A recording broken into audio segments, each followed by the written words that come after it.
I got the intro right this time. It's Friday, June 3rd, 2022, and this is Dan Excelsior, the Mostly Marvel podcast. I'm Dennis, and I'll be your host as we review the latest Marvel happenings across all media, as well as other superpowered stories that caught our attention. And when I say we, I'm referring to my co-host and recent graduate. It's Ricky. I swear, you use like the worst thumbnails for me every week. Oh, it's the same one. I use the same one. It's the same terrible thumbnails. Yeah, I know. I picked it because it's hilarious. You have to like watch for me to make a bad face. Yeah, that's on you. No. But in fairness, though, like I do change the thumbnail after we record the show. True. So I use a temporary thumbnail that only people that are watching us live can see. And then, well, I guess no, they can see it anytime they watch it, but the listeners will never know. Nope. But yeah.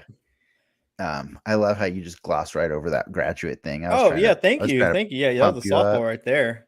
It was a softball. I did it for the you just went vain. You just went vain. I mean, the graduation was like my least favorite part of that week, right? Like we got to see each other and we got to hang out with Mikey on Friday. That's true. That was a surprise to everybody.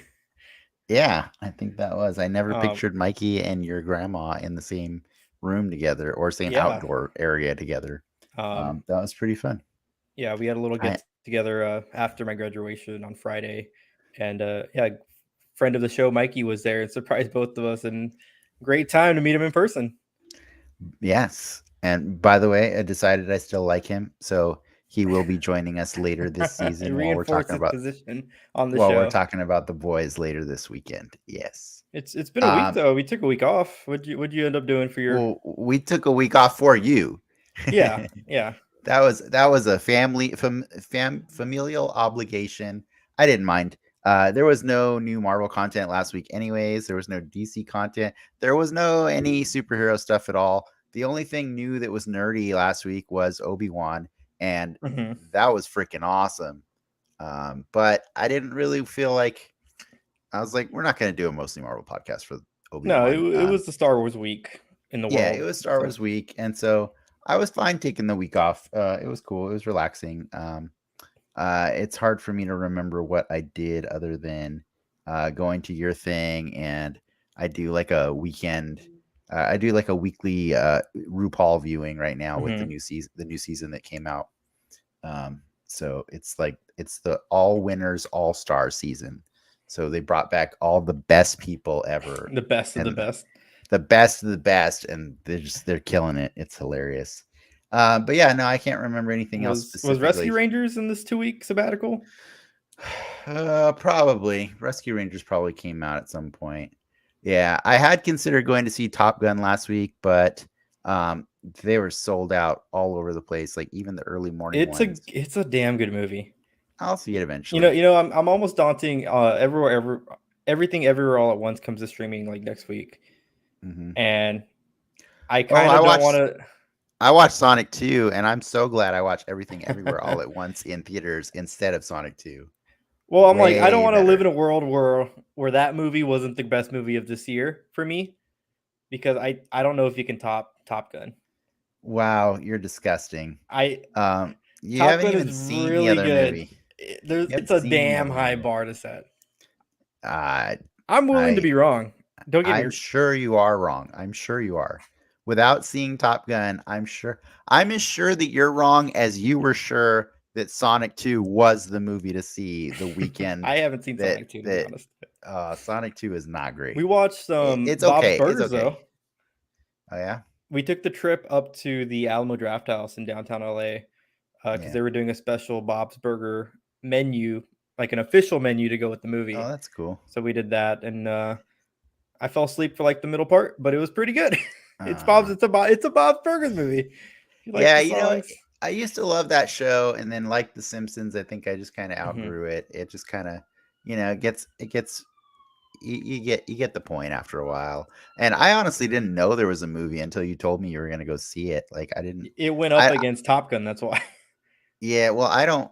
I mean, I barely would know that Top Gun was coming out. Mm, Like I don't let a lot of ads into my life, and yeah.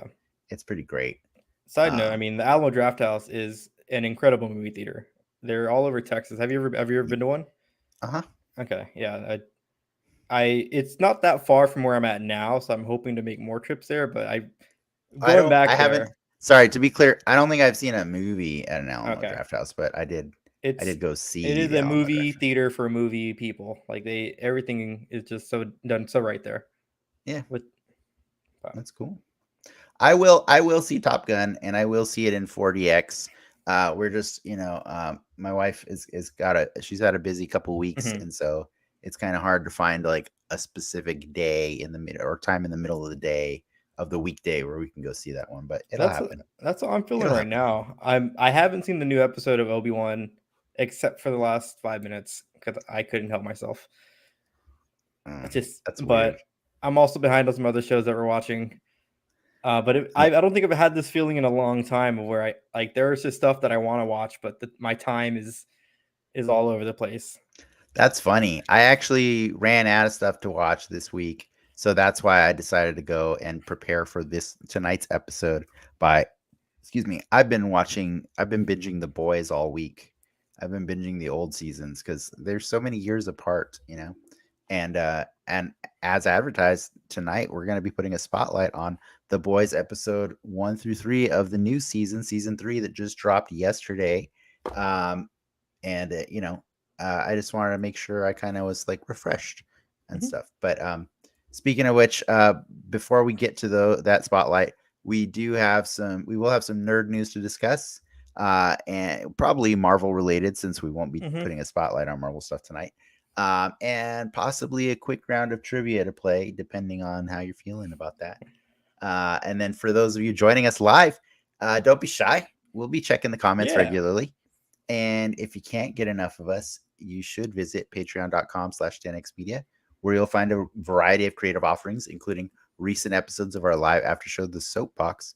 Patrons get exclusive access to chat with us. But if that's not your thing, don't worry. We'll be releasing it to the public next week.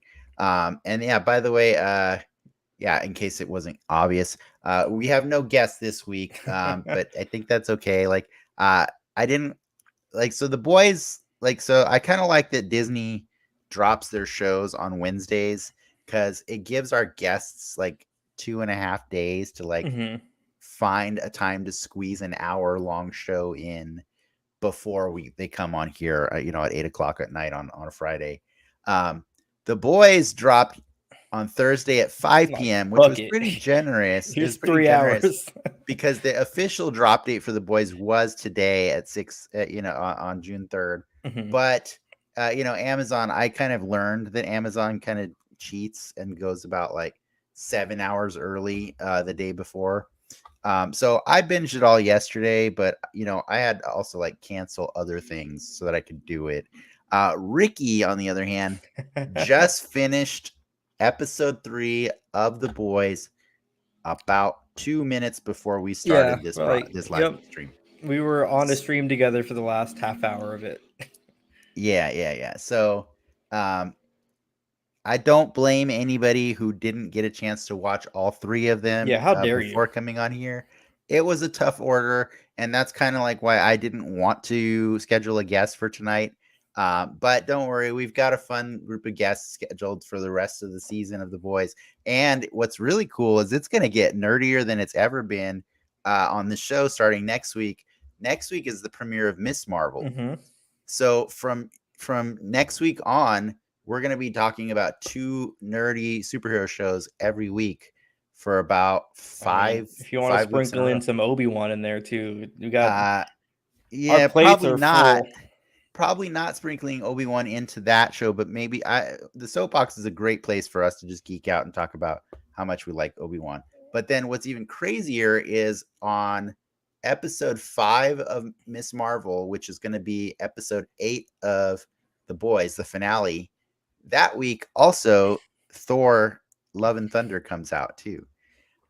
So I've scheduled a guest that I can count on to binge all of those things before we do the show. There's very few people I could ask to do all 3 of those things. But it will be my wife Lindsay, who has no choice but to do all of those things with me Legally anyways. obligated. So. Legally, I think it's in the contract. Yeah. But yeah, we have a bunch of fun guests that are all lined up for the whole season of both The Boys and Miss Marvel, and I'm pretty certain most of them will be watching Obi-Wan as well. So we might chat about that in soapboxes every week. But yeah, that's gonna lead us into freaking July, man. So I think there's also a Comic-Con in there somewhere. I don't know what we're gonna do for that. The Comic-Con's actually going to be the week after the finale of Miss Marvel. It's the week after. Yeah, we might take that week off or find a way to do some special correspondence or whatever. But yeah, so I hope everybody's ready to strap in for some nerdy superhero discussions for a while, because like after Comic-Con, only a few weeks after that is going to be She-Hulk, which by the way, did you happen to see? I don't know if you saw that news, or did you include that in the news? I did. Okay. Well, do you want to do news? Yeah, let's just get right into it.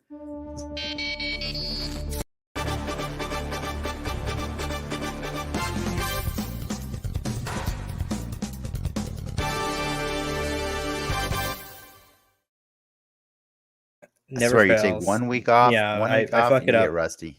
Fuck it up. Well, Selena would like us to do live from Comic-Con, by the way. We'll see about that. Since we were talking about it, we're leading into it. Marvel fixed some of the She-Hulk CGI. I don't know if "fix" is the right word though. Basically, the trailer on Disney Plus is of a higher quality. That's what I've heard. Is the compression? If you go watch it on YouTube or whatever, you're getting a more compressed version of it. And if you watch it on Disney Plus, supposedly from what I've read from a lot of people, all of the CG effects around her look way better when you watch the trailer on Disney Plus. And I think that's awesome. That some people are saying it's Marvel fixing it, or it could be A, it could be B. It could be both, but the honest truth is, this is why I said I'm withholding my judgment, right? In advance, because I like CG is a thing that's fixable. They have time to work on it. I mean, Sonic the Hedgehog is the biggest testament to that ever, right? What we saw from a trailer versus what we got, leaps and bounds, you know. So I can allow She-Hulk the extra 2.5 months that she needs to get ready to be presentable to an audience. It's fun. It's some quickies before we get into the heavy hitting stuff. Did you see Morbius is coming back into theaters? No. What did they change? What did they change? Nothing. They actually apparently did change something in the post credit. They did. Yeah. No, I heard they did. I wonder if that will make the new cut. But the It's Morbin Times memes seem to have willed Morbius back into theaters. And it's not a joke. It will be playing, I think, for another weekend. I have not seen It's Morbin memes. Oh yeah, that's like the joke. People are making fun of Morbius for being so bad. Like they go, and then he says it's Morbin time, like, and it's become such a meme now. Yeah, they are literally putting it back in theaters. Oh boy. And then they're also Spider-Man, the PS4 game, PS4 game is coming to PC. That was another big one. Yeah, this week. PS4 / well, it's really the PS5 game because it's the remastered. Yeah. It was when they remastered the PS4 game for PS5. They have now taken that one and officially ported it as one of Sony's very few handful of games that has gone off console, and everybody can play that now on PC. No if excuse. You've never played it, highly recommend. It is a great game. I read a fun article about how they were trying to shop that around, and Xbox actually passed on exclusivity to have Marvel games on their consoles. I read that. Yeah, that's awkward. They messed up. Yeah, and so now Marvel's got 2 Spider-Man games and a Wolverine game in development, all from Insomniac at Sony. Well, so, what are you not from Sony. That was a bad transition. We got another Thor trailer. We did. That was what, last week, right? Yeah. Early last week. I think it came for an Yeah. NBA game. It was before one of the games there. Not too much new content, I but would disagree with that the biggie in entirely. this one was this guy right here. Who's this? Wow, that is sexist as hell. No, you know what the biggie in this one is Natalie Portman got to talk through the whole trailer. So did this guy. No, but she didn't get to talk in the first trailer. No, she did not get to She's talk in the like first trailer. the main character of this movie, other than Chris She Hemsworth. has her own posters. Did Yeah, you see them? Like they're really cool. yeah. But Um, yeah, they actually let Jane. They show you a lot more of Jane through the whole movie, and she gets to talk. And yes, they also introduce Gore the God Butcher, Christian played by Christian Bale, who looks awesome. I think he looks great. it looks like Christian Bale. He does look like Christian Bale, in the same way that Chris Hemsworth looks like Chris Hemsworth. So I don't think I'm mad. No, no, I'm Yeah, excited. What is it? July 7th, right? Keep on forgetting the date. 7th, I think so. Yeah, Um, I'm excited. I'm gonna say this. Screw Top Gun. Thor: Love and Thunder is gonna be my favorite movie of the year, probably. Top Gun's really good. I'm just saying, It's like really good. probably gonna be Thor: Love and Thunder. Another movie that was kind of good, Doctor Strange, Multiverse of Madness is coming to Disney Plus on the 22nd. Wow, I hope that wasn't a sponsored promotion, because that was horrible. This is the quickest turnaround time for a Marvel movie to hit Disney Plus. Really? They advertise 45 days, like that was like what they were targeting, but I think everything else has come in like the 50 to 60th range. This is hitting, I believe, 46 days after release. I could have sworn Shang-Chi was pretty fast, or The Eternals was fast. But this one, I mean, in less than 20 days, you will be able to watch Yeah. Doctor Strange in the comfort of your own home. Yeah. I mean, I'll check it out again because there are some scenes that I really like. But overall, that movie just kind of like meh. It was meh to me. It was meh. Yeah, I'll be happy to watch it again. Yeah. Um, I think the reason it was meh to me is just because it sacrificed I think good storytelling for the sake of doing a lot of spectacle. And that's what I'm afraid of Top Gun. But I know that a lot of people like that kind of stuff. So I know that a lot of people like that kind of stuff. So Top Gun was a better movie than Doctor Strange. I'll say that here on the show. Well, low bar. Yeah. All right. Low bar. Dennis, tell me about Joe Quesada. Joe Quesada, editor in chief, in I think a lot of the 2000s. He started out, I think, as an inker and I think an artist for Marvel. He's famously known for doing the Daredevil run with Kevin Smith that pretty much like revitalized the Daredevil comic book. And honestly, Joe Quesada, eventually he ended up being the editor in chief. He was CEO, wasn't he? Probably. I'm not sure. I'm not sure if he was CEO, but editor in chief of Marvel Comics for a long time, which meant that he was basically steering the ship and making a lot of the decisions for where the stories were going to go, what direction they wanted to go to target new audiences, to really build themselves up. So he was there post bankruptcy, right? So he was there for all the years that have become the years that the MCU is mining from. So like all the stories the MCU is mining from nowadays are all in some part because of Joe Quesada. And so I think that's really cool that you brought that up, but I know there's a reason you brought it up. Yeah. He left Marvel on Wednesday, right? Mm-hmm. He's That's just doing his own thing now, isn't he? He's not going anywhere new. He didn't announce what he's doing, I think. Usually when people like that leave Marvel, they go to DC. So we'll see. We'll see. DC has a lot of like really good Marvel talent over there right now. Like, I know there's a lot of people that like to intentionally like to switch back and forth every few years. Yeah, you play with all the toys. Keeps them on their toes, and yeah, they get to play with all the toys.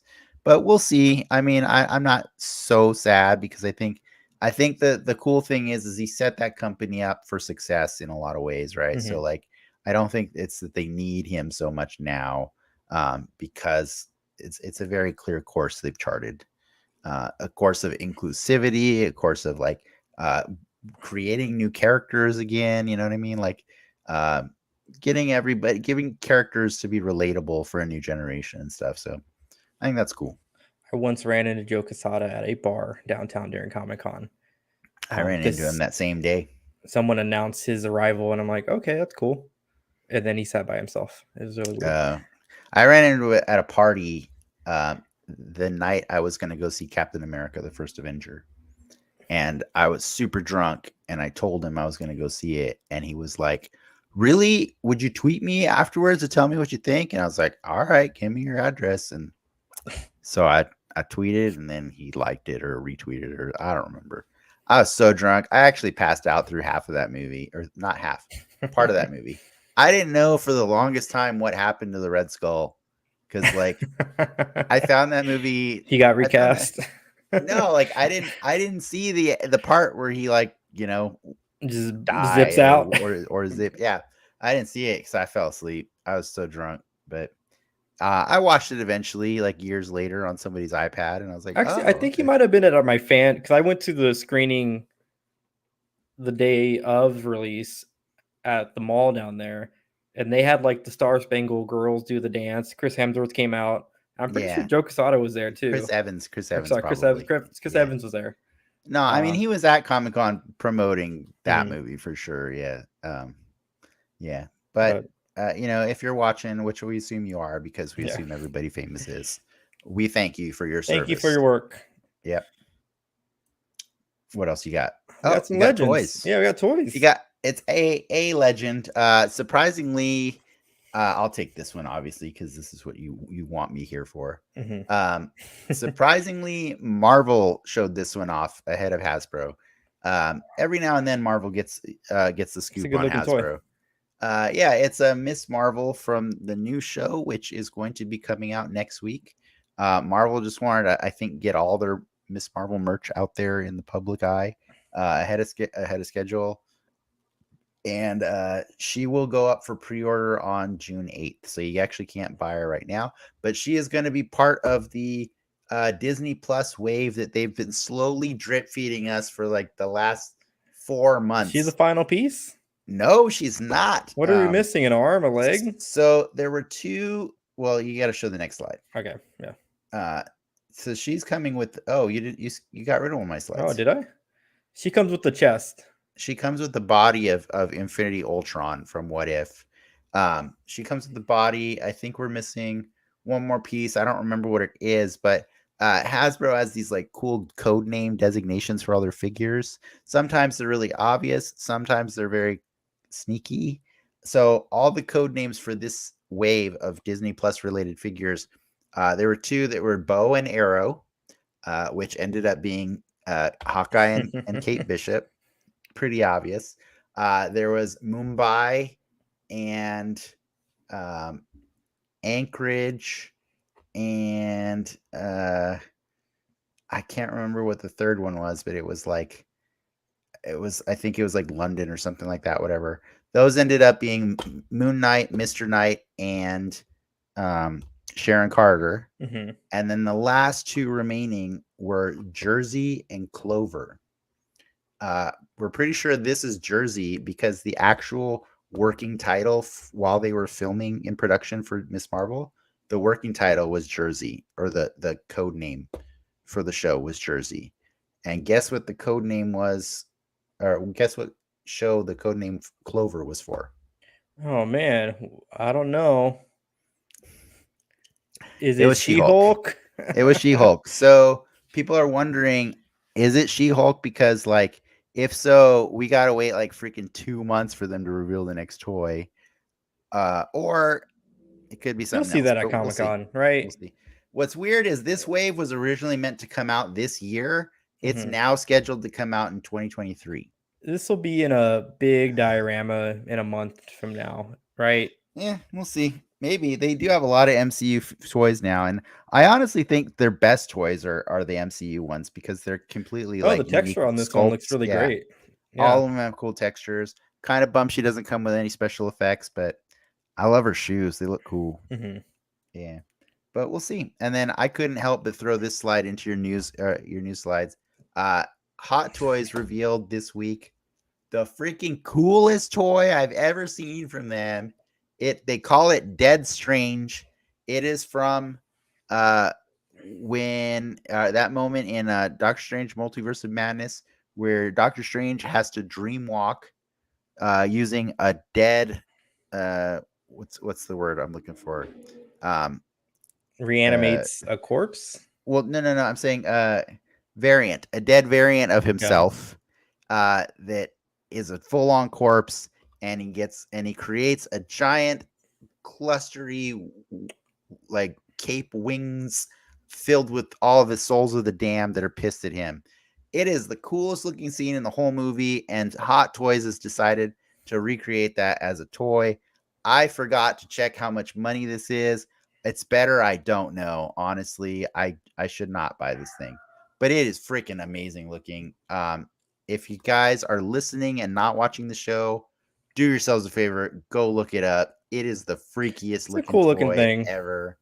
And in case you're wondering, yes, you can remove the entire shroud and all the souls to just have the All corpse the souls. Defender Strange by himself. He's still zombie-ish looking, so you just got to deal with that. But yeah, he looks awesome. Cloth goods, like all these things. It's a 12-inch figure. Usually, Hot Toys run around $500. So just look at it and have fun, and don't think about buying it if you're not Oh into my that kind of god, thing. it stinks. But it's freaking amazing. I mean, look at the pictures, Ricky. They're really Does cool, right? does the souls of the damned imply a hell? Or There's a lot of things that imply a hell in the Marvel universe, so I don't think that they're mm, shying away from that. In fact, if you haven't seen the entire season of Hellstrom, that does way more than imply hell through the whole show. it's It in the may title. it may be canceled, but it is still part of the MCU, I believe. I think I think it is. Maybe it's not. I'm not sure if Hellstrom? Hellstrom. No. I'm not sure if That Hellstrom was a was. Fox show to begin with, wasn't it? No, it's Hulu. It's a Hulu original. Hellstrom? Yeah, I don't think it's MCU. I'm not People would care sure. about it more if it was. Well, I mean, Hulu did. They sent a lot of shows to Hulu to die. It might not. It might not be MCU. Well, dead But like that show. The news is over. that was probably one of your worst segues ever. That was, take a week off. You got to get back into it. I guess so. Um, I'll look into this one. I don't think it is actually. The more I think about it, I don't think it is MCU. I don't think that's a But hill you want to die on. it is a Marvel show though. Yeah, it is a Marvel show.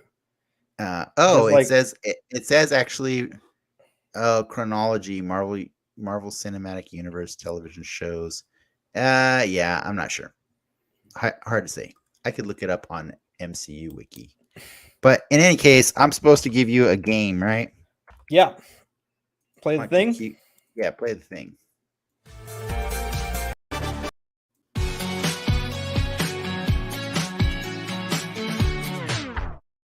That one was on my mouse. I promise. You got some problems today, man. You got some problems. Ooh, I am looking, and it apparently is. Okay, I'll take your word from it. Yeah, apparently it is the 12th television series in the MCU franchise. Yeah, apparently, yeah, it is in the What is it MCU. even about? Damon Hellstrom, who is the son of Satan, and his sister, and they have to fight. They don't ever say Satan in the show. They say so Mephisto. No, that's the different person. Really? They're not the same? Yeah. No, they're not the same. Oh, okay. Never mind. I thought they were the same dude. Mephisto is a demon that has been like a super demon? He's like a Satan. How about that? Okay. This is more than one. There's more than one. There's lots of names for Satan, and they like to have different characters be those names. Anyways, I promised you a trivia, and I didn't feel like putting together slides again like last time because I'm just trying to find stuff that I can do that's a little easier on the go. And Yeah. I thought of something because I know you and I have really enjoyed Obi-Wan, and I really wanted to figure out a way to work Obi-Wan into this show, but it was really hard. And then I got to thinking, because Ricky he likes celebrities and he likes a lot of crossover stuff and all those things. And so Oh no. we're doing it again, Ricky, but we're doing it just with you, not with a guest. Okay. This time around, here's the rules. Okay. You got to name as many actors as you can that have appeared in the MCU. Not upcoming things. They have appeared. So the most recent thing would be Doctor Strange, right? That like nothing after Doctor Strange as of June 3rd, 2022. Okay. Anybody who's appeared in anything, or I guess Moon Knight ended after Doctor Strange, right? Same week. Okay, fair enough. Moon Knight and Doctor Strange. You got to name any actor who's appeared in the MCU. Okay. And the MCU counts Netflix. Mm-hmm. It counts Hellstrom apparently. And it counts. Do I need to look up Hellstrom actors? Nah, ain't nobody in Hellstrom. But the second part that you got to connect is, they have to have also been in anything Star Wars. Okay. Anything Star Wars. I want to see how many you can list, and once you give up, I got a cool, thing I can share for the audience. The audience is totally welcome to help you along on this one as well. So go for it. I'm not going to give you a timer. I'm just going to let you. Clancy Brown, Tara Strong. Whoa. Okay. Wait. Slow down a second. Okay. What did Clancy Brown play that you're Searcher and the bad guy from Mando episode 1, the demon looking dude? Right. I don't think he was episode 1. Mando season 1 episode 5 or 4 or something like that. Yeah. 4. The prison episode. Fair enough. Tara Strong. That's Miss Minutes, and then she is who the fuck is she in Star Wars? Yeah, that's what I'm wondering. Is she not in Star Wars? Tara Strong. No, she's not. She may be. It's very possible. I get her and Ahsoka mixed up. It's very possible that she is, but you got to know what. Sam Jackson, Mace Windu, Nick Fury. We got our boy Oscar Isaac, Moon Knight, and Poe Dameron. Okay. Who else do we have? Wait, you said I'm keeping track of yours. You said Clancy Brown. You said you're taking back Tara Strong for now. Yeah. You said who else before Oscar Isaac? Sam Jackson. Sam Jackson. Yes, of course. As Nick Fury and so the Fox stuff doesn't count. Not at all. No. Right? Okay. No, I mean, but Patrick Stewart counts. He's not in Star Wars. Yeah. I know. Natalie Portman though. There you go. Padme and I guess Jane Foster. Who else? Queen Amidala.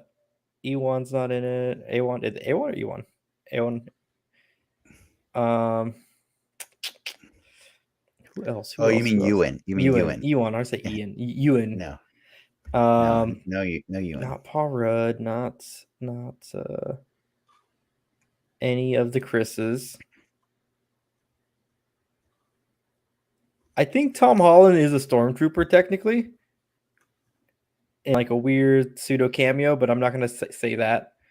I don't think Tom Holland is. There is another Tom. Hiddleston? Is Hiddleston okay? No. Shit. It's a little hard. I'm trying to go through the old stuff now. I'll give it to you because it's really obscure. Who? And it's not actually on this list that I have. Tom Hardy. Yep. It's Tom Hardy. He's a He is a stormtrooper, but his scene got cut mhm. from Force Awakens. But you can find it on the bonus content of And that then movie. he's in He's in the post-credit scene yeah. of Spider-Man: No Way Home. Yeah, Mhm. yeah. Not Zendaya, not Favreau. Oh, Whoa, actually, are you John sure? Favreau. John Are Favreau, you? yeah, he's the heavy storm, the heavy Mandalorian. What's this So dude? he's also the pilot in Solo Yes, of the he is a little pilot in gang. Solo. Uh, He's also the Vizsla, the clan Paz Vizsla Vizsla. Paz leader. Vizsla. He's Pax Vizsla and Paz Vizsla Mhm. from Clone Wars and Mandalorian. And then of course Yeah, he's Happy Hogan. yep, that's correct. Um, yeah, I guess yeah, Bryce Dallas Howard doesn't count, right? No, it's not. It's got to be in front of the screen. Mm, You're doing way better this time than you were last time. Pratt's not in it. I'm losing This steam is here. it's pretty impressive. Yeah, you are losing steam though. I'm surprised. I feel like I'm missing an obvious one, and I can't. Oh, you're missing so many obvious ones. But I would have been mad if you didn't get Natalie Portman and Sam Jackson for sure. Yeah, those are easy ones. Yeah. Why don't you try thinking more about the movies that came after the prequels? Well, she's gonna be an upcoming Khaleesi, right? She's in Why not how about anybody else from that movie? what's the How about lots of people from that movie? yeah, the bad guy Riz Ahmed? No. No, he's in Venom. No, yeah, he's in Venom. and he's not a bad guy. You're thinking of the guy from Rogue One. Riz Yeah, Ahmed is from he's a Rogue One. he's a bad guy in Venom though. Oh yeah. Sorry, He's a bad guy in Venom. but no, he's Who the fuck else is in Solo? Or in Who is in Solo, Ricky? What's her name? I always get them mixed up. Khaleesi's in Solo. But she's gonna be in Yeah, you've already Secret said Wars. that. You already Yeah. said that. And then I said, who else is in Solo, Ricky? Oh, Vision, Paul Bettany. Yeah, Paul Bettany's in Solo. He's Vision. He plays the bad guy in Solo. He plays the bad guy in Solo. He's Dryden. Donald Glover is also in Solo, and There you go. and Spider-Man. Rogue One. Who else is in Rogue One? Warwick Davis? No. I don't think he's been in Marvel yet.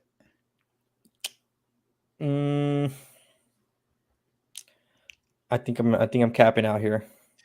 Capping out, huh? All right. Rosario Dawson. She was in. There she's you go. And she's Night Nurse, or not Night Nurse. Night Nurse, right? All right. Yeah. Bootleg Night Nurse. Claire something. She's Claire Temple. Yeah. Claire Temple. Yeah. That's all I got. All right. So from what I can see, I'm not going to count Tom Hardy. Well, no, I will. I'll give you Tom Hardy. You got 1, 2, 3, 4, 5, 6, 7, 8, 9. You got 9. 9's pretty good. What if I was to tell you that there's more than 30? I would believe you. Yeah, 100%. Give me the top. I'll take 5. I'll take you on a slide. Oh god, not a slide, not a slideshow. But this is an article I found. What I found also really funny about this article is it says last updated May 28th, 2021, and I'm like, I don't think you even know how to handle your own updates because you clearly updated this in 2022. I mean, I really trust the best news from the insider. I know, right? But yeah, you got Oscar Isaac.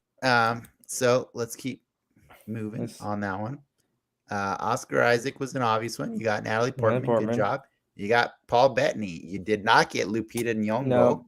Yep, forgot about her. As Maz Kanata. Everyone's favorite. Yeah. You did, this one doesn't count, but Rogue One, Felicity Jones was. I mean, technically it could count. It's up to you. Well, you got to give me Bryce Dallas Howard in that one. I feel like Yeah, I'm not sure. Wait, what is Bryce Dallas Howard in Well, Star she Wars? directed, right? I mean, I would No, count I it. said, but not behind the camera doesn't count. She has a cameo Um, somewhere. you got Sam Jackson. You did not get Mads Mikkelsen as Jyn Yep. Erso's father, Yep. who also I forget his name in what is his name in Caecilius. Caecilius, yeah. Caecilius. Yep. Another person that acted opposite him in Rogue One, Ben Yep. Mendelsohn, Ben Mendelsohn. A lot of who people in that movie now. also plays. Yeah, there's a lot of people in Rogue One. That's why I was surprised you didn't get him. Forrest Whitaker, Uh, right? No, Ming Na. you're not counting Agents of Shield. It is. It's I specifically I liked said her cameo in Axe. That was good. Ming Na is both in Agents of Shield and Star Wars. She's in the Mando. You got Donald Glover. Good job. This one doesn't count technically, Yeah. but Woody Harrelson was in Solo and in Mhm. Venom 2. Andy Andy Serkis. Serkis. Yep. Should have Surprised you didn't known. get Andy Serkis as Ulysses Claw and Stupid Snoke. Forrest Whitaker. Forrest Whitaker, Saw Gerrera, and also the uncle Siri. Zuri in Black Panther. Hannah John Kamen. That's a deep cut there, but apparently she had Yes. she played Ghost in Ant-Man 2, and she was a very small part. Like she was an Imperial soldier or How did I miss that one? first order person. I'm just saying, it's a cool deep cut. Benicio is a big one. I should Benicio is have a got that big one. one. You should have got that one for sure. This one you were never going to get in all of your life. Richard Armitage apparently played some guy in the background of Padme in Phantom Menace, and then he's also the guy that blew up the Captain America experiment in the first Avenger. He's the evil German guy that blows up the whole scene. I love that they had to have an arrow point to him. Just pointing at him so you know. Yeah, like there he is. This one's a deep cut too. Spencer Wildling is apparently a guy that played he actually played in the suit the body double for Darth Vader. Yeah, he was not the body double, but he was the body of Darth Vader in Rogue One, and then he is the guy who steals Peter Quill's Walkman in both covered Guardians in makeup in a mask. How would I have known? That doesn't matter. You got Jon Favreau. I thought it was interesting that they first thought of him as Rio in Solo, but yeah, I guess he has more of a speaking role now. He sounds more like Jon Favreau in that role. True, I guess so. This one doesn't count, but I know you asked about X-Men. Rose Byrne was the Handmaiden, and she was also Moira McTaggart in the X-Men movies. It doesn't count yet until they fold that into the universe. Ken Leung appeared briefly in The Force Awakens, and then in ABC's Inhumans, which is MCU, regardless of whether you think it is. Yep. Jessica Henwick. Yeah, everyone's favorite, Jessica Henwick. Colleen Wing in Iron Fist was a X-Wing pilot in The Force Awakens. Donnie Yen. Donnie Yen's another cheating one that doesn't actually count because he was in Blade 2. He was actually also one of the fight choreographers for Blade 2. But Donnie Yen's great, so we should still say awesome. Ray Park is another X-Men, cheating one because he's Toad in the X-Men franchise. Phantom is before X-Men, right? Or was that the same year? Phantom Menace is before it, and that's why in X-Men, Toad does the twirl with a pole. Oh. He does the lightsaber twirl to remind you that he's Darth Maul. Ray Park was Park. Another person who also played Darth Maul in the same movie, Peter Serafinowicz, was actually the voice of Darth Maul because they didn't let Ray Park actually have any lines, or they didn't let him keep. They didn't keep his lines, so they replaced his voice with Peter Serafinowicz, who is also the guy that is in Guardians of the Galaxy that says, "What a bunch of assholes," or a-holes, depending on which version I think you've seen. Terrence Stamp doesn't count, but he was in Phantom Menace and then also in Elektra. Stellan Skarsgård doesn't count yet because he's supposedly going to be in Cassian He Andor. was in the Yeah, in trailer. that show. He's in the trailer. And then Richard E. Grant was one of the main villains or First Order generals or whatever in Rise of Skywalker, and we know and love him as classic Loki. I wish they had a picture of him as classic Loki there, but they did not. Upcoming Loki series. Well, at the time, yeah, they didn't update that for sure. Kaylee Fleming apparently played young Rey in The Force Awakens, and also played young Sylvie in Loki. Okay. I didn't know that. That was a brand new one to me. Ricky got this one. Ahsoka Tano. Rosario Dawson. Yep, Rosario Dawson. This one doesn't count because it's MODOK, but Ben Schwartz was another one of those secret stormtroopers in the. He's also. Or BB-8. No, he wasn't. No, sorry, he wasn't. He was a stormtrooper, but he also played BB-8's one half of BB-8's voice, and he's in Marvel's MODOK, which has since been canceled. And then here's the one you were referring to multiple times because you couldn't get it out of your head about this one. Emilia Clarke will be featured in Secret Invasion eventually. And then I had a few that this list missed, and I won't torture you. I'm impressed with you for getting Clancy Brown, by the way. That was pretty awesome because it was not on the list. You guys talk about him all the time. Because he's great. Clancy Brown has played many other characters in Star Wars as well. And he's also played Frank Castle's reporting commander in the Punisher series, in the flashbacks and at the court hearing, in the second season of Daredevil, I believe. So Clancy Brown was one I added. Another famous voice actor that I also added to the list was D. Bradley Baker. He is very famous for playing the voice of all the clones in all of the cartoons and stuff. He also does a lot of animal voices as well. So he probably actually has been in Star Wars movies. But he is the voice of Morris in Shang-Chi. Oh my God. He is, surprisingly. And then there's one more voice actor that I'm ashamed at you and the Insider for missing completely, because he has contributed so much to both Star Wars and... Is it James Earl Jones? No. Oh. It is Taika Waititi. Yeah. Yep. As one of your favorite characters, Korg. He's Korg. And he's also IG-11. So there you go. You didn't get Korg. I'm just reminded. I bet you Alan Tudyk might be something in a Marvel thing, but K2SO. Yeah, K2SO. Yep. I bet you Alan Tudyk's in Marvel as well. I'll look that up later. But that's a lot. That's a lot of people. A lot of crossover. It's on the family. Yeah. On the we have Emilia Clarke up. Did that little whatever Disney Plus thing that was 2 weeks ago? It was dropped that Secret Wars takes place during the blip. I know you've been egging for some blip content. I don't know to what extent. Ooh, that's pretty cool. But because Sam Jackson's in that show. But portions of that show are blip centric. So yeah, it can't be the whole thing because Sam Jackson gets blipped, right? Or he gets. Yeah, I think the little snippet came out was the blip is why the scrolls are there, or the vacancy or whatever. But interesting. Yeah, I didn't see whatever you're referring to, so I'm excited for that show whenever it does come. Do you think it's coming this year? Is it planned to come this year? I don't know. It's been shooting. It's next, right? You know what's crazy? I was thinking about everything. Well, I think the Werewolf by Night is next, technically, right? Everything that we saw at the last Comic-Con is going to come out with Thor, right? Thor is the final piece of that puzzle. So we're kind of in a little bit of uncharted territory.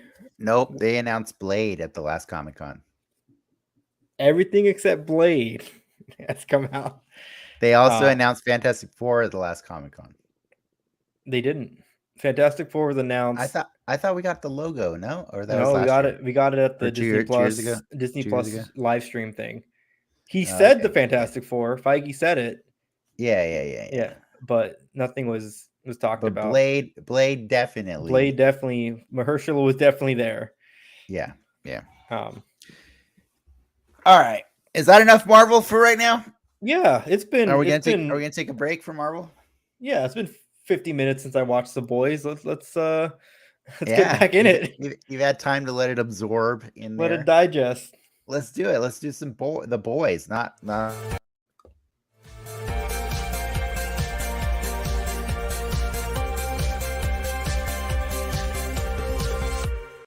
I think it's my mouse. I really do.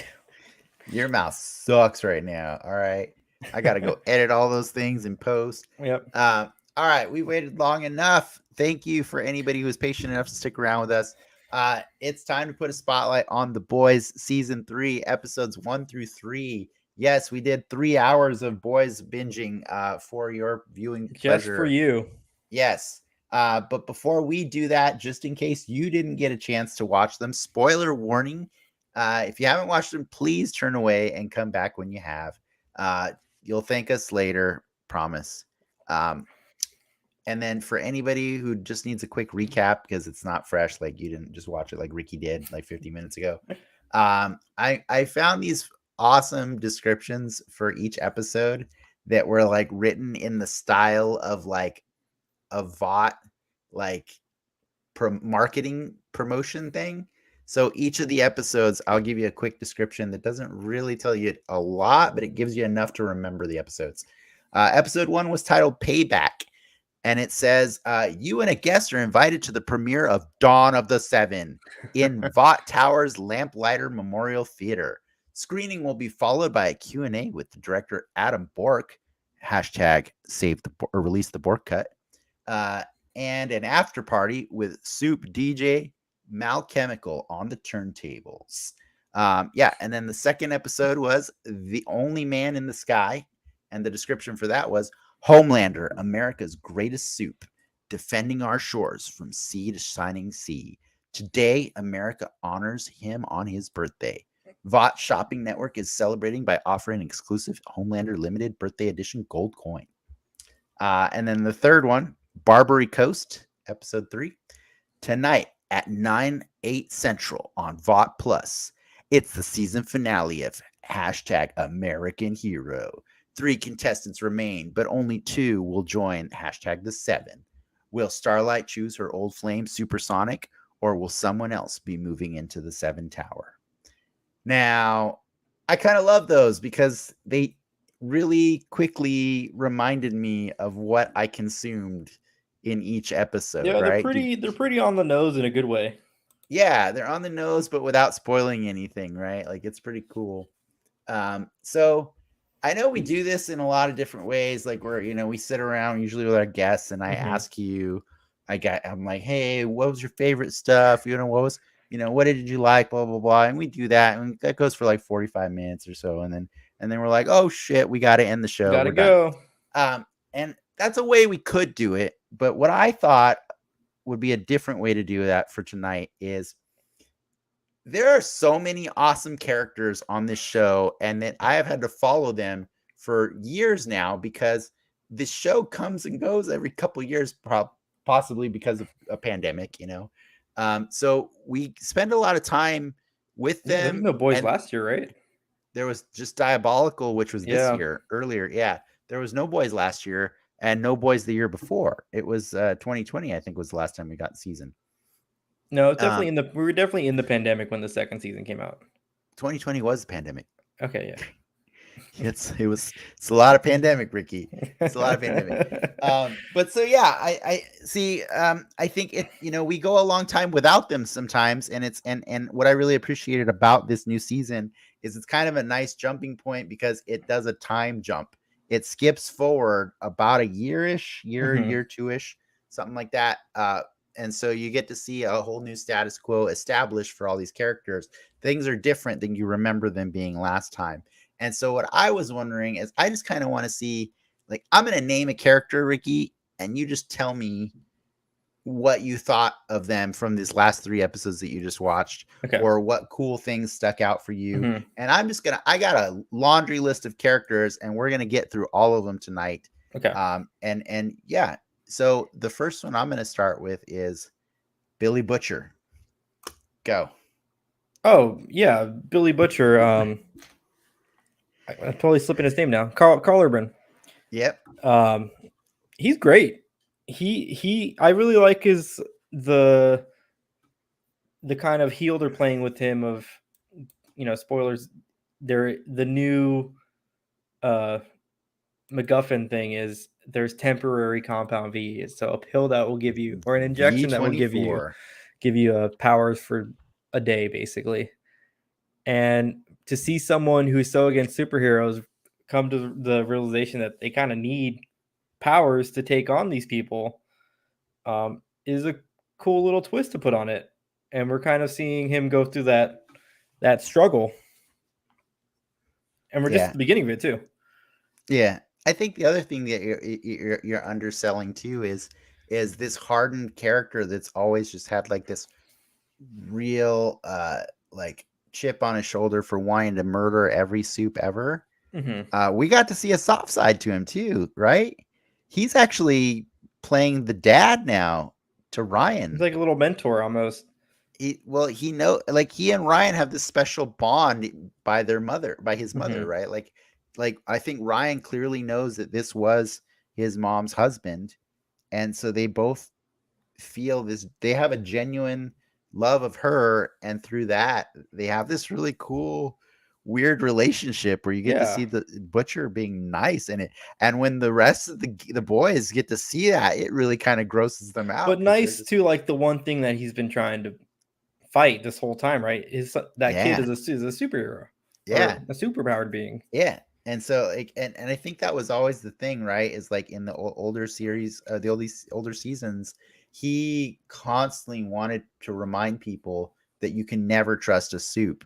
And Mm-hmm. so he would do that to Huey. He would do it to like anybody who ever saw the good in somebody. Like he would just like, nope, you're the dumb one for doing it.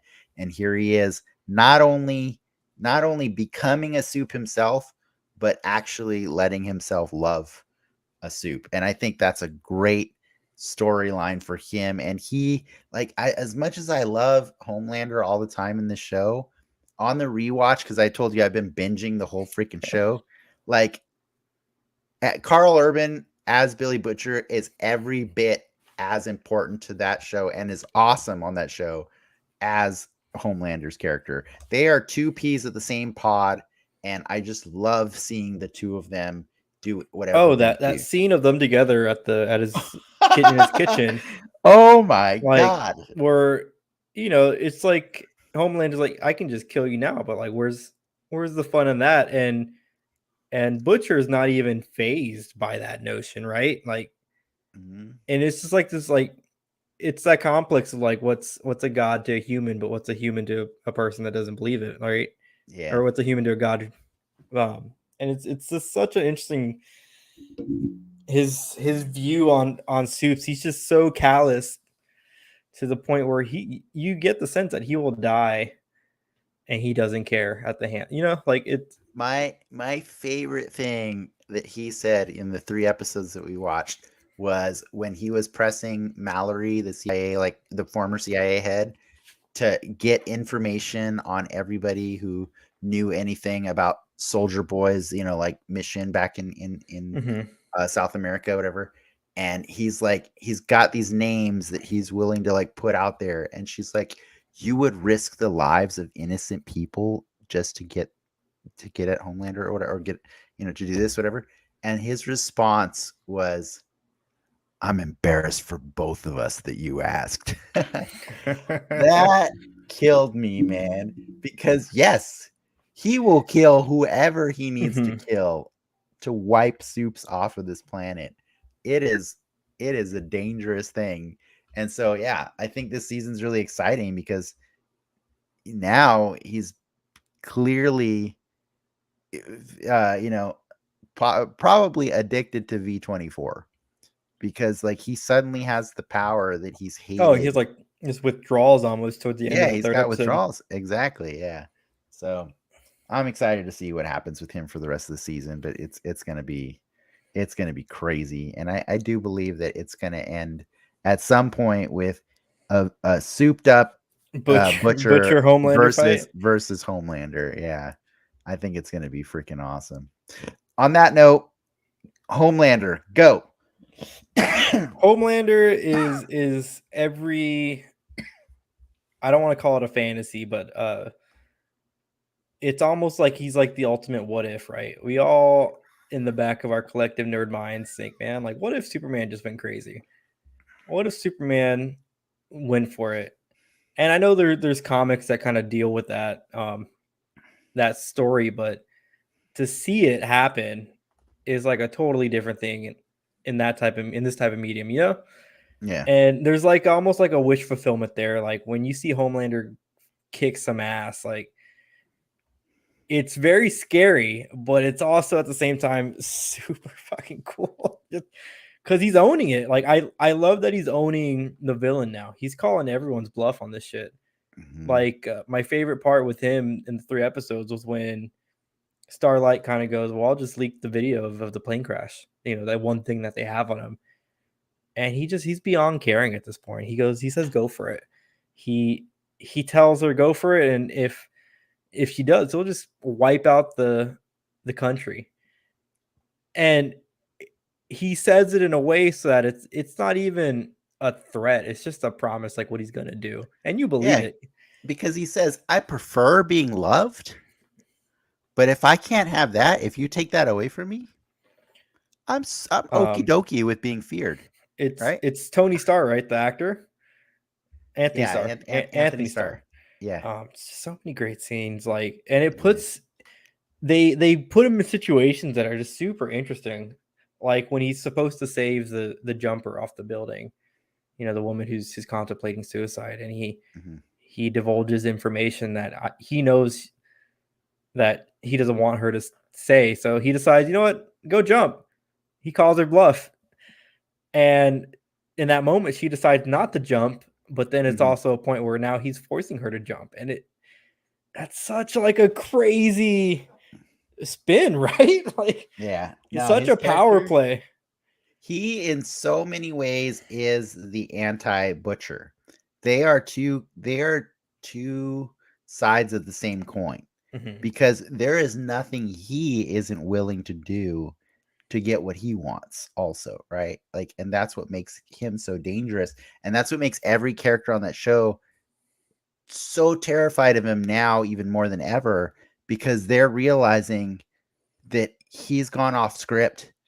Well, and they're playing and with like weird Trumpism shit too, right? Like right, knowing that like exactly. people resonate with that type of language, and it's oddly Yeah, that they're okay with it. it's true. It's true. Like, this show has always been satire, and the comic was too, for sure. But like, this is of its time, right? I mean, it's a little delayed because of COVID, but like, him learning that his approval ratings go up when he goes off script and just randomly just starts saying whatever he Super wants. gross. That's Trump's playbook, right? Like, and Yeah. that's when and Trump just kept going up in approvals with his base. It's very important that we clarify, with his base, Yeah. just like they did with Homelander. They're like, just to be clear, you're going up with your base, but there's the Black community, the Latin community, all these. There's women. They might be going down many points, but he's like, but my base likes me, right? That's all he cares Mm-hmm. about. And so, yeah, you can't help but see the parallels between that and like the way the Trump handled his celebrity, and it worked for him, right? Like, it worked. Like, he went off. He just spoke off script all the time, And and and people and loved it it. and people loved it. And so, like, it's not a leap to think that that would work in the Oh yeah. superhero universe. So, like, what I liked is what was it, Mother's Milk's ex-wife or girlfriend, Monique, when you see her boyfriend is watching that He's newscast, and like, all of a sudden he's yeah. he's like eating it up, right? And I was like, oh man, that's so Oh awkward. no. But yeah, dude, the second Homelander realizes that, like, he can finally not care what his puppet masters have He's been telling unleashed, him you know. he's unleashed, and that's so freaking dangerous because you have nothing on him. And so that's why, like, we haven't really mentioned it, but like the whole MacGuffin really of this episode, aside, or I mean, the season, is they're trying to find something to actually kill Homelander because they realize there is no other way to get around this. Like, this man has to die Yeah, because he is too he's too far dangerous, gone. too far gone, and too dangerous for this entire planet. And so that's really, that's the overarching story that we're that's bringing all the characters back together after they've been separated or gone their own ways and stuff like that. Like, and unfortunately, like, that's what's funny about that is I think it's Huey that triggers this whole thing, right? Like, he brings them together. So you want to talk about Huey? Huey's put in a weird spot too, because you know his whole motive for the past 2 seasons was he wants to do everything by the books. Like, he goes down the path of Butcher in the first season in doing it Because he doesn't Butcher's have a way. Yeah, choice. he doesn't have Yeah. a choice, but it loops back And because around. he didn't know that Butcher wasn't, Yeah. legit. When Butcher first introduced himself, he introduced himself as law enforcement, like as a federal agent.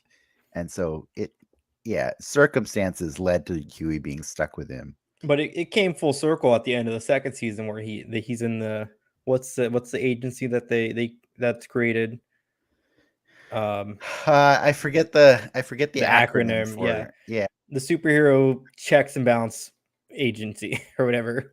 Yeah. Yeah, he's in charge and they're fighting, they're fighting Soups in a legal way, but come to find out, like, it's all kind of a farce because Newman, the leader, Congressman Newman, is in with Vought. She's the head popper that they never actually found They from never the found, first season. and that's They something that thought they did. I think they had a scapegoat, right? I think they had a scapegoat, they like, did. character I can't in remember the who it second season. was. Somebody from one of the secret labs that Vought had going on. I think they blamed it on that person. And then you learn, I think, at the end of the second season that it was actually It was the Newman. girl in the gown. Something like that. Yeah, Yeah. the girl that escaped in the gown. Yeah. But yeah, Newman has convinced Huey that everything they're doing is on the up and up. But as Huey progresses through the first episode, he kind of learns that, like, it's all rigged, right? It's all rigged. And that Newman is actually, I guess he learns it in the second episode, but he learns that Newman is the kind of adopted daughter of Mr. Edgar. And so Vought is basically controlling this agency. And you see that, like, in the first episode when the boys are sent to go, like, monitor this crazy party, like, and the boys equivalent of Ant-Man is, like, named the Termite, and he goes into his lover's pee hole and accidentally sneezes and explodes him from the dick out. And he gets away with the whole thing. Like, they don't want to Yeah, they make up prosecute some him. trade or some deal to get him out of it, and They hand over some other characters that have done some jobs and stuff. But, like, this guy got away with fully murdering somebody on accident. I mean, I guess it's manslaughter, right? But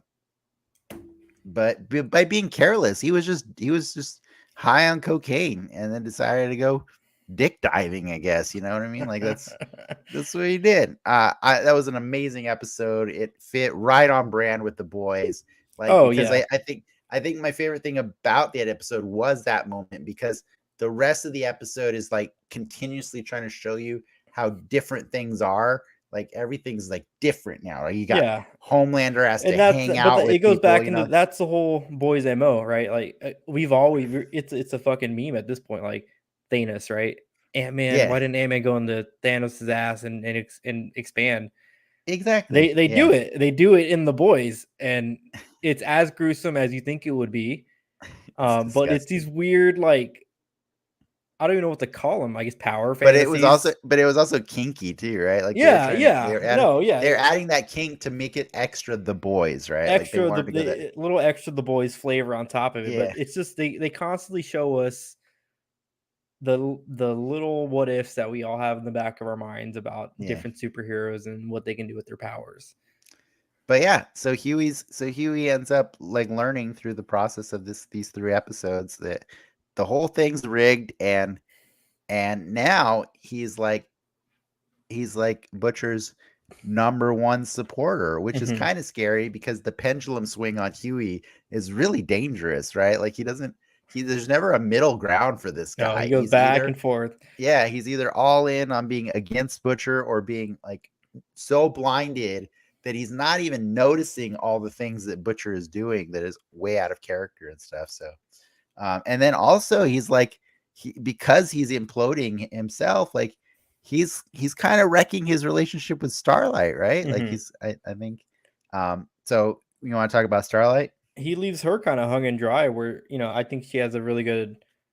They set her up in the beginning of I think episode 1, right, to be the new co-captain of the 7 because it looks good in terms of ratings.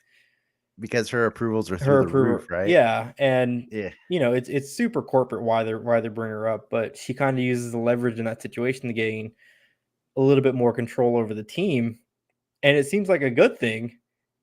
But of course, her position gets But hijacked. Huey does warn her, right? Yeah, He does Huey say it's does not warn a good her. idea.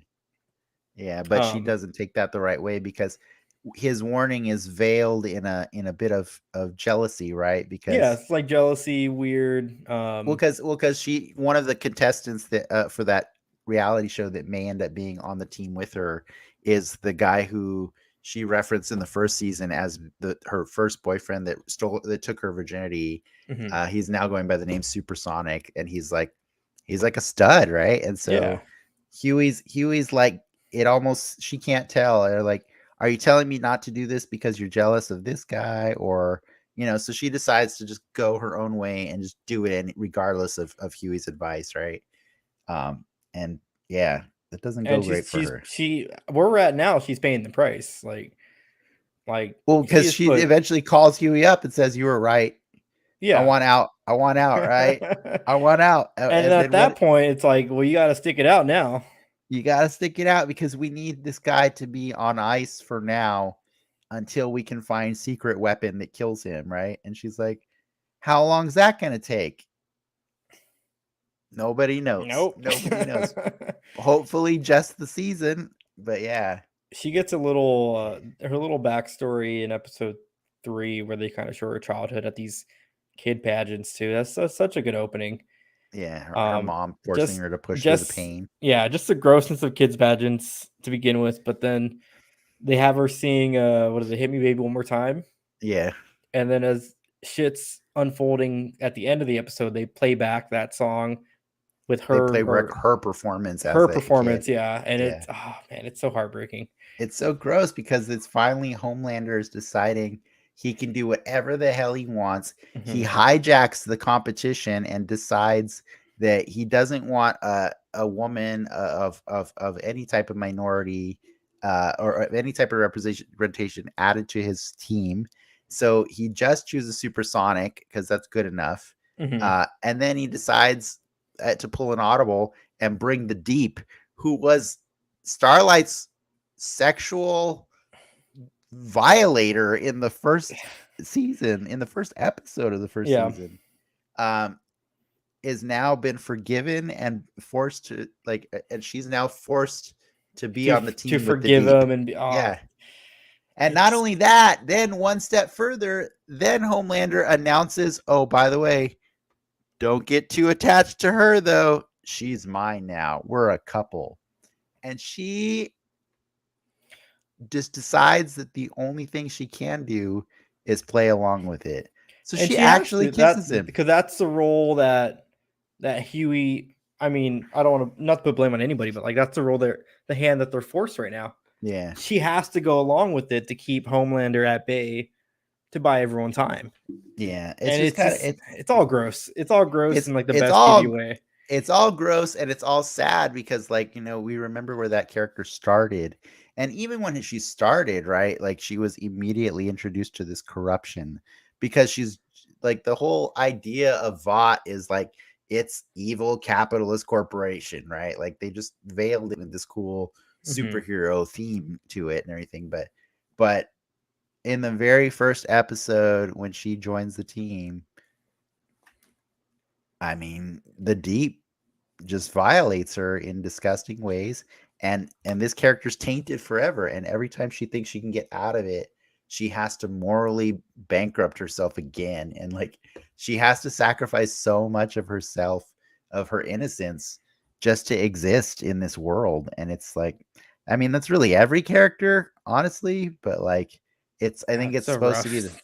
it's the saddest to watch Huey and Starlight go through those things, right?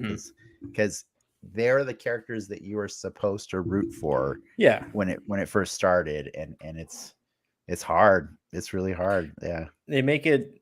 You want to turn away sometimes while watching this show, because I do think they do a really good job of putting And not everyone from the in. violence, right? No, Not from not the from the violence. violence is like The easy sounds part to yeah, the watch. easy part. It's like the just the social dynamics that they present in these situations that are just super. I mean, gross is like I think the best word, but yeah. Oh my god, it's so good. It's so good. Yeah. What do you think about Queen Maeve? I know they haven't done a lot with her, She's but been I kind think they of on the sideline for the most part. She did yeah. slip some. She slipped the V24 Yeah, to you find Butcher. out that she's like full on helping Hmm. the CIA team now, right? Because her mission more than anything else is to get Homelander off the table Yeah, or off the but board, right? Like, yeah. the Vought theme park in episode 2, they like totally hijacked uh Queen Maeve's sexuality and have Oh, like they yeah, they turned the it Queen they, Maeve they all appropriated it and inclusive, yeah, all inclusive the corner and inclusivity zone or something like that. Yeah, it's pretty it's LGBT or everything gets LGBT corrupted. turkey and BLM burgers and oh man, it's so bad. It's pretty awesome how they just they Vought can't help but take anything and corrupt it. And it's like, yeah, it's pretty hilarious. Um what about A Train? A Train, he's on like an interesting. I kind of forgot about his arc in the last season, but they bring it back up where he Can't basically run. can't run. Like his whole thing His is he's the Flash, and what do you do if you're the Flash and you can't run anymore? his heart might explode, I think is what they're telling him, Yeah, because he'll have a heart he's attack. yeah, I think he's just pushed his body too hard for so long. Plus of the drug addiction that he had in the first and second season, Hmm. I think has made it so that his body can't do what he's famous for doing anymore without the risk of him dying, which does set up a cool possible Oh, he's redemption gonna die. moment. He's gonna die. Hopefully, he dies doing something cool. But I wouldn't put it past the boys for him to die doing something he means to be cool, but ends up not helping. You know what I mean? Like, I wouldn't put it past them. But Yeah. it's such a it's like what do you do once if your only job is to run fast and now you can't run fast like and that's all you know. What do you like it what do you do, right? Yeah. Like what Well, and then he he thinks starts he thinks his job is now to represent the black community, but yeah, and he he's just doesn't going he doesn't even know how to do that, right? Like mhm. he's been so out of touch with his own community that everyone that he goes and presents this idea to laughs at him. And his And they're like, brother puts it back at him. He's like there was uh not a murder, but like what would you call it? Another so superhero killed police brutality is what they police were implying it brutality. was, Yeah. but veiled it, through the veil of a superhero. Yeah, And he doesn't want he's gun shy to do anything about it. But meanwhile, he's trying to rep this culture. He has a whole new costume. He does a presentation for it. Like it's it's all corporate, you know, what would you call it? Corporate pandering towards yeah, whatever community will give him money. yeah. I'm excited to see where it goes, but I'm pretty sure this is gonna be his swan song at some Mhm. point.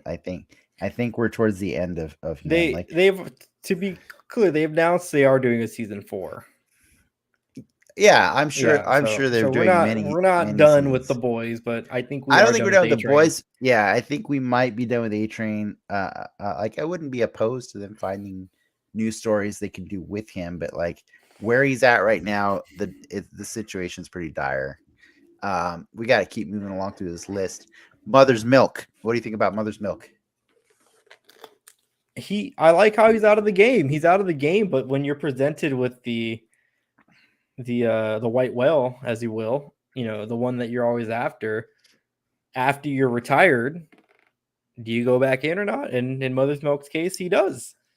Yeah, he finds out that Soldier Boy, who is the person that was killed by this super weapon, who I guess in their lore they've decided that Soldier Boy was pretty much the strongest superhero until Homelander, and he was killed by some mystery weapon.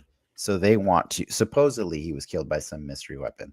So now they want to find that, and you learn that Mother's Milk actually has a chip on his shoulder for this character Soldier Boy because he is responsible for the death of his grandparents or parents. I I can't think remember. grandparents, and then because of that, his dad went. Um, His his dad like dad, kind of yeah. yeah. He spent the rest of it. He devoted the rest of his life towards trying to figure that out instead of paying attention to so it ruined his whole family basically Yeah. is what he's Hmm. is the baggage he's placing on this Soldier Boy character. And so now they're learning either the Soldier Boy didn't die when they thought he did, or there's something out there that Can kill him. gives more information about Soldier Boy that would help possibly bring him to peace. So I like that. I feel like the show has kind of struggled to find things to do with Mother's Milk, so I kind of like where his arc may be going this season. It seems Yeah, more I important. like how he's not just being brought back for the sake of being brought back, because he's pretty adamant Yeah. of being done with it last Yeah, he season. never wanted to be with them. And Yeah. I also really like that his girlfriend is finally actually supportive of him needing to chase this white whale, Hmm. because in the past she's like, was really against it and took, she packed her bags and took the kid and left. But now she's like, I know you need this and you need to do this, so that's pretty cool. What about the deep? The Deep. Oh man, I I want to. I almost hesitant to say it. I want to say he's gonna come back as a hero out of this season, but he's coming out of his Scientology situation, right? Right. Yeah. And he kind of weasels his way back in the seven, kind of what he thinks, but it's honestly just a Homelander play, a Homelander power play. And at the end of episode 3, you basically get the sense that he starts to realize that, oh, he kind of fucked up at this point, like by getting back into this. Like Mm-hmm. for him, all he wanted was to get back into the seven, and now that he is, is that worth it? Is that what he really wanted? There's a great scene where Homelander makes him to Yeah. celebrate his reentry.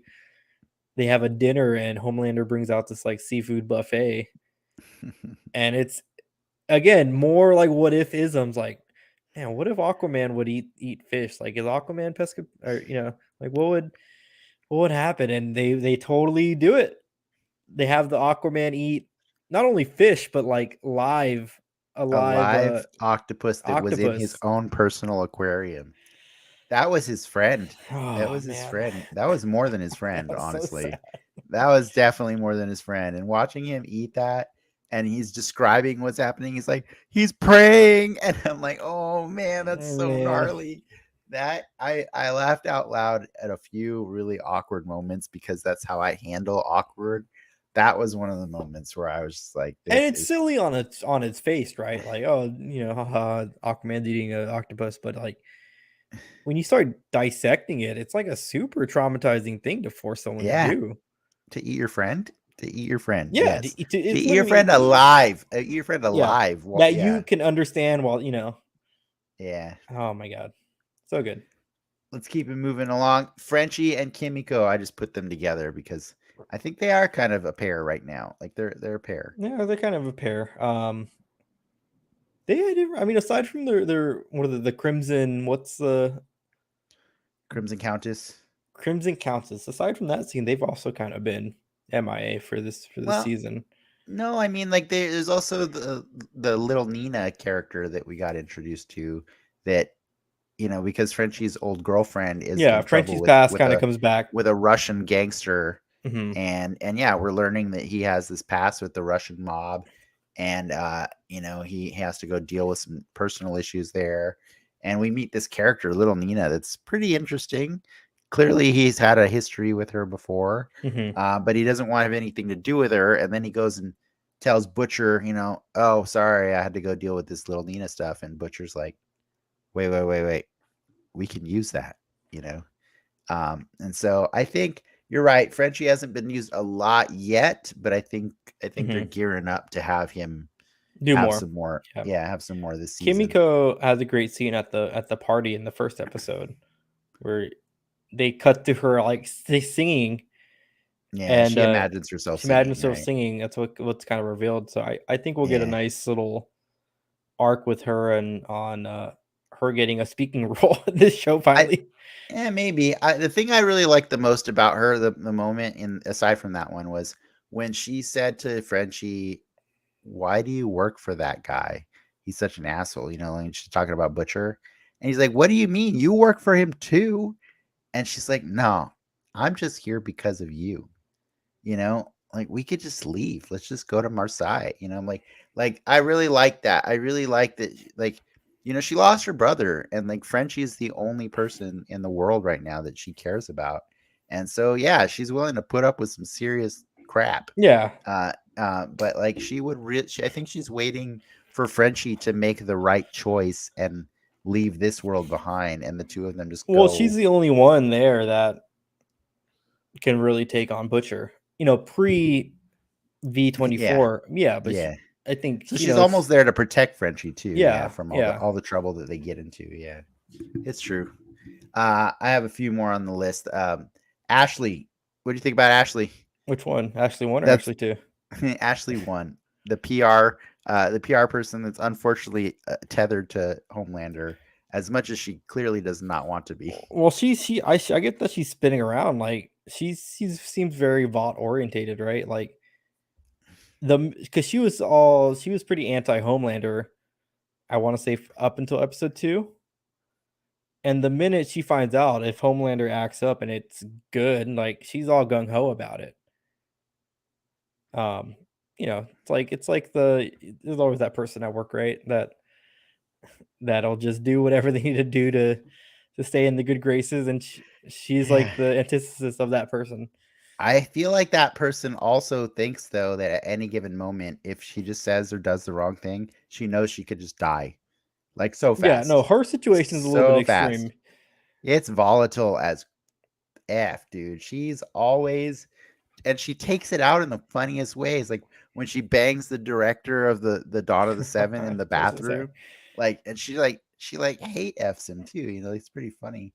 Yeah, she's just taking out her aggression in ways that she can, whichever way she can. It's really funny. That character, I love that actress. I would, I want to see her do more in the show Mhm. because she just entertains me so much. But yeah, she's crazy, man. That's a crazy character. What about we haven't talked about him much but I'm pretty sure we're gearing up to see a lot more of him. Soldier Boy. Soldier Boy or Soldier Boy? Soldier Boy, which Uh, obviously the name is inspired by. is it really or no? Like, I'd be curious to know the origin of. Uh, I want to say the comic was like 2000. The introduction of him was like early 2000s, and I'm pretty sure that was after Soldier Boy. Yeah. I think 2003 was the character.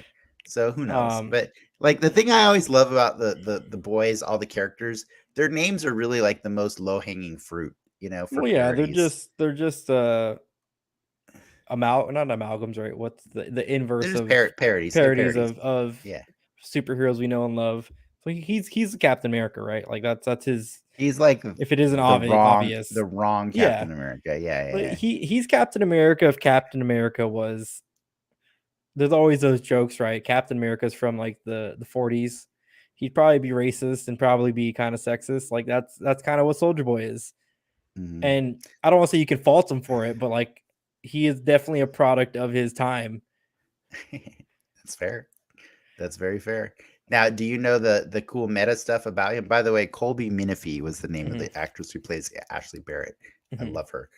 Do you know the meta stuff behind Soldier Boy? No. So he is played by Jensen Ackles. Jensen Ackles is famously known as Dean Winchester from Supernatural, which he did for like 15 seasons. Mm-hmm.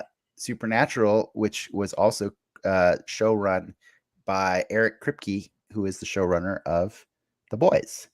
Um, uh, by the way, Soldier Boy is not the only actor to cross over from Supernatural. Supernatural onto. Jim Beaver plays Robert Singer, who has been planted throughout each season, little by little, as somebody who's always there in the room with Mr. Edgar. But in this season, apparently Robert Singer is making moves to become the next president of the United States. But he is a character that is from who actually played a character named Bobby Singer in Supernatural. It's funny. Yeah, Robert Singer, I think, was the name of a producer on Supernatural. And Dakota Bob is the name of a character that becomes the president in the Boys comic book. And so they just kind of fused him and said, why can't his name be Singer? But anyways, Jensen Ackles, not only is he there because people love him from Supernatural and especially Eric Kripke, but more so, the really meta thing about this is Jensen Ackles was Marvel's first choice Wow. to play Hawkeye. Really? The trick is Jensen Ackles auditioned for Captain America. And then after his audition for Captain America, Marvel called him up and said, we don't want you to play Captain America, but we would love for you to play Hawkeye. And he said, oh, you know what? My schedule's pretty full. And Could have his own show. he turned down the role of Hawkeye to go continue just being on Supernatural for 15 years. That's all he did was Supernatural. And that's so crazy to me that, like, I always love those what could have been stories, but like if you knew this actor as well as I do, you would know that he would have blown the doors off that Hawkeye role. I love Jeremy Renner as Hawkeye, I really do, Mm-hmm. but I know that man could have killed that role. He just could have killed it. But so it's really crazy to know that, like, one, he kind of had this kind of like spoiled moment where he's like, nah, I'm free for Captain America, but I'm not free for Hawkeye. Like, what an opportunity to pass up. You know what I mean? But what's really cool is this is his do-over, right? Yeah. It's a do-over. He gets to be Captain America. Not quite the one he was supposed to be, but like he gets to do it. And I think that's pretty cool. Well, on top of like weird, subtle, I don't say do-overs, but what'd you think of that cameo in the first episode? Which cameo? The Charlize cameo. Oh, the Charlize cameo. As Stormfront? That's funny you ask, because I actually had Stormfront on my list of next to follow up on. I mean, it's funny. It's in character, and it's pretty much Hancock did her kind of dirty. I mean, I guess she's in Doctor Strange now, right? But to see her like in a full cheesy superhero getup, that was kind of fun. It was funny. Yeah, it was. It is what it is. Like I like that they spun the Dawn of the Seven story to be about this, super overt racist Stormfront coming to wreck everything. Like, I love the spin on that story because, right, we know that the real story is that Homelander was madly in love with a freaking Nazi, and at some point in the middle of his relationship learned very clearly that she was a Nazi and decided, yeah, that's I'm not okay a with deal it. breaker. Yeah, That's I'm not a good with deal it. breaker. I'm good with this. And so I really love this season, how it's been all about, how did you not know you're with a Nazi? And he's like, hey, I'm just a human being like everybody else. But yeah, no, I like that they made Charlize Theron play the part of like the super overt Nazi who just keeps dropping in so many like Oh yeah, German words and like Aryan this yeah. and master race. It was super funny. It cracked me up. But like I think what cracked me up more was actually getting 2 more chances to revisit Stormfront's actual character. Oh my god. Aya Cash, I love her so much for playing this character, but I have never in my life thought that I wanted to see a super deformed, like badly burned, badly amputated, uh, just burn victim jacking off somebody else for their approval. Oh Only my in the god. boys. Only in the boys. Only in the boys with Homelander even think that's appropriate to have her do. But Oh my yeah, god. that's the boys, But man. even when she kills herself in the second episode, right? Yeah. It's either the second or the third episode. Yeah, She bites she off her kills. tongue. They don't show it, Yeah. but they just But they that's what they show say. her contemplating it earlier. Like Yeah. she's crying because she knows that Yeah. she just can't be And the first anymore. thing out of Ashley's mouth is, "Oh my god, she $1 million babied herself." Mhm. I was like, so, so bad, Yeah. so bad. Yeah, but it's because she realized that she wasn't on the same page with the person that she loved more than No, no, anything, right? Like Homelander was she was beyond still like pushing this master race agenda, and he's like, "No, no, no, stop with the master race. I'm superior. I'm yeah, superior to he went everybody." on like beyond like that's how fucked up Homelander is. He's beyond Nazis. He's just Yeah, he is he's a like god. Like he's like he's Nazis are too small time for me. mhm. Yeah, I want to be the master race, just the one, you know. Yeah, that's the boys, ladies and gentlemen. That's how crazy the boys is. And just to top it off with one more thing, I will throw out Billy Zane. This show continues every season to work Billy Zane into their fake made for TV movies or their real movies or fake movies, whatever. But Billy Zane plays a villain in every season of this show.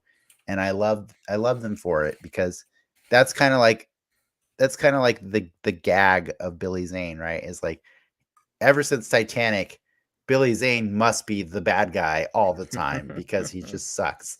And yeah, he in this season he played the guy that was the leader of the The Scientologists or Scientology, whatever. yeah. Yeah, yeah. And I just thought that was funny that like they keep making all these in canon boys movies, and yet they keep bringing back Billy Zane to play the bad guy in all of them, and it's super funny to me. Cracks me up. But yeah, that's the boys, and so I don't think we've ever taken so much time to talk about the boys on this show. What are we at with the boys? Is it it's 8 episodes? It's 8 episodes. So Yeah. the boys is scheduled to end since we got 3 episodes this week. It's going to end the same week that Thor Love and Thunder comes out. So July 7th or 6th is going to be when this show ends. I'm ready. Yeah, It's I'm like down for this ride. our This ride next is set of awesome. week, our next month is like basically you get a pretty Polar opposite, you get a right? drama with Obi-Wan. We're gonna get something I'm assuming lighter with Miss Marvel. You're going to get something really innocent with Miss Marvel. Something really innocent. and then we just get dirty on Fridays. Yeah, Like the boys is gonna make it really dirty. Or Thursday at 5 if you remember to check that time. Thursday at 5 But get nasty. Amazon puts their stuff, their Friday shows up Thursday at 5. So never wait. One little grossness tidbit. Billy in episode 1, while he's passing time, he's on Amazon buying shit for what's the kid's name again? Ryan. And I do that same exact thing whenever I'm unattended for 10 minutes. I will just buy Yeah, shit on Amazon. that's a real That's a thing. normal thing, but I think you forget that, or I forgot at least in the moment. Oh, this is an Amazon show. They can just do that. It's like in Ted Lasso when he starts using iPhones, like and shit. But for some reason, that particular action is the most believable thing in that show to me. Because it's more natural than using an iPhone. Because not like I think statistically, actually, more people use Androids than iPhones.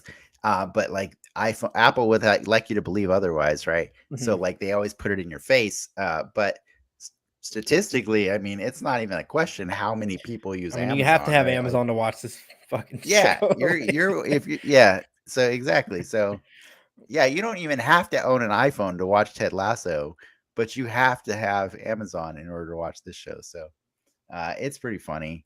I didn't bother to think about that, but yeah, it's something that most shows wouldn't be able to do, right? They'd have to dress Mhm. up the website as a fake Yeah. website and say something else. Like But it yeah, could have it been is. bought something, but no, it's just straight up. Yeah, It's nice to know there's two evil corporations in that world. weird plug, by the way. If you go to the boys' page on Amazon, they have a whole merch section, which is all VOT branded, and so it's made to look like it's a VOT's corporate website where they sell you merch.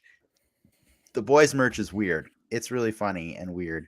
Um, you can buy a thoughts and prayers shirt from the boys, and Oh no. yeah, that's awkward, Oh no. but it's kind of funny. Yeah, you can buy a thoughts and prayers shirt I from the might get a boys. Dawn of the Seven shirt. I'm just putting that out there. But yeah. But yeah, I think we got to wrap. Did you like this? Did you like doing it this way, where I just took you through the A little list of all the different. I don't know if characters? we'll go like this all the way through, but Yeah, it was a good I way to think get back into it. There was a I lot to unpack. I think the reason I like doing this is I wanted to make sure that every character that really mattered got a chance. I know we had some lesser ones that I didn't bring up too much, like Crimson Countess, Little Nina, Vicky Newman. I'm not sure what to say about them yet because it's too soon. So I didn't mind like putting those three on the back burner. I think they all are interesting characters that I want to learn more about, but we got very little, right? Like Hmm. Crimson Countess, played by Laurie Holden, who was Andrea on The Walking Dead. That's cool. I didn't remember that. Um, Yeah. yeah. But yeah, I think we got through a majority of like all the characters that seem to be uh recurring every season. Hmm. These are our core crew, and our core crew is pretty huge, man. It's like 15 people or 12 No, yeah, 15 people. it's we haven't really lost that many people. Yeah, so I think that's really cool that this show like gets you invested in this many characters. And what I think is really cool also about the show is um even though it's a superhero show, they really don't do a lot of crazy special effects. Like they put you in the scenes where they're having human conversations with each other, and right after they did something, or right before they go do something else or whatever, but like they don't need to lean on the superheroes too much Hmm. because you're so invested in what's happening to them, from their interpersonal relationships, that like the superhero stuff's like icing on the cake, right? It's like it's extra. When it happens, you're like, oh yep, there, that's the boys, but like it's not actually why you watch the show.